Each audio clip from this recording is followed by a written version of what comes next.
Bioethics is a new field that deals with the ethical issues in the fields of health and life. Many people hold different kinds of views, but Catholics have a vision for bioethics which is based on the teachings in the Gospel and the teachings of the Church. There are two major papal documents that deal with bioethical issues in the perspective of the Church. The two recent documents, Donum Vitae and the Encyclical, the Gospel of Life, help us to form our moral decisions on the various issues that we confront in the fields of health. New inventions and technologies like organ transplants, in vitro fertilization, genetic engineering, artificial heart, use of stem cells, etc. in the fields of medicine and health care have created the need to study their ethical dimensions. Bioethics is a critical examination of the moral dimensions of decision making in health-related contexts and in contexts involving biological sciences. Donum Vitae takes up each new issue in the reproductive technology and shows how all these efforts at creating new embryos would also involve the destruction of other unwanted embryos, which means the killing of innocent human beings when they are voiceless. Here is a pertinent statement in the Donum Vitae,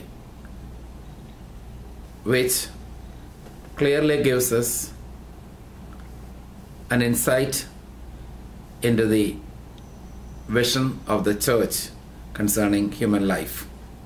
From the moment of conception, the life of every human being is to be respected in an absolute way, because man is the only creature on earth that God has wished for himself.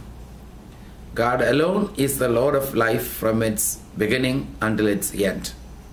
No one can in any circumstance claim for himself the right to destroy directly an innocent human being. So that is the primary denominator under which we have to observe all experiments in health-related contexts. The human being, from its moment of conception, is to be respected. The human being is to be respected and treated as a person from the moment of conception. Therefore, from the same moment, his rights as a person must be recognized.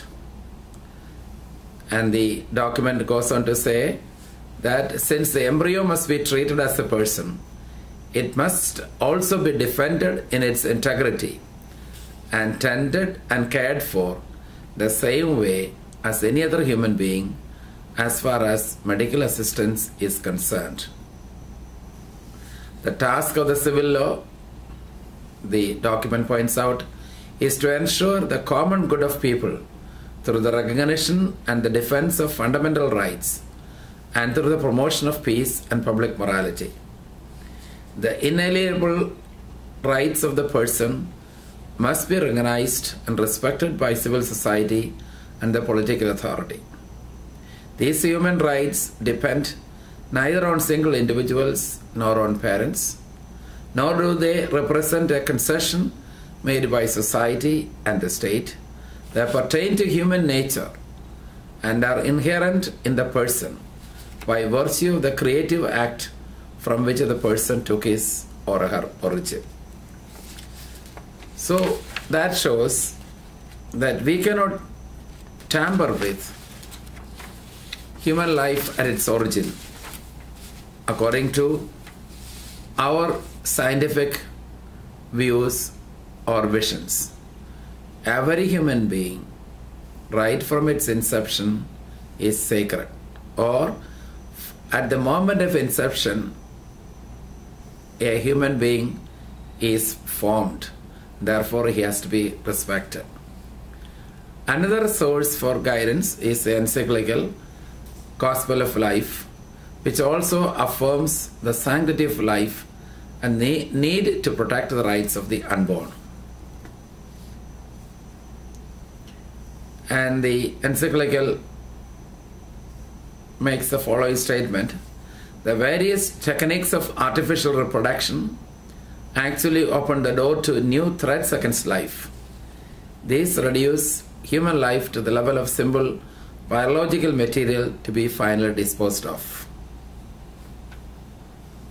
To claim the right to abortion, infanticide, and euthanasia, and to recognize the right in law means to attribute to human freedom a perverse and evil significance, that of an absolute power over others and against others. This is the death of true freedom. The eclipse of the sense of God and of man inevitably leads to a practical materialism, which breeds individualism, utilitarianism, and hedonism. The so-called quality of life is interpreted primarily or exclusively as economic efficiency, inordinate consumerism, etc., to the detriment of more profound dimensions of existence. And the Encyclical speaks against the culture of death that is prevalent in our society. And it goes on to say, from the time the ovum is fertilized, a life is begun, which is neither that of the father nor the mother. It is rather the life of a new human being with his own growth. So these are the ways in which the Encyclical tries to protect the life of the unborn. Therefore, the Encyclical goes on to say, it must be stated that the use of human embryos or fetuses as an object of experimentation constitutes a crime against their dignity as human beings, who have a right to the same respect owed to a child once born, just as to every person. This moral condemnation also regards procedures that exploit living human embryos and fetuses, sometimes specifically produced for the purpose by in vitro fertilization, either to be used as biological material or as providers of organs or tissues for transplants in the treatment of certain diseases. The killing of innocent human creatures, even if it is carried out to help others, constitutes an absolutely unacceptable act. Therefore, the Church is against stem cell research using the stem cells of embryos. In this way, the Church tells each one of us how we have to be careful in the protection of the quality of life.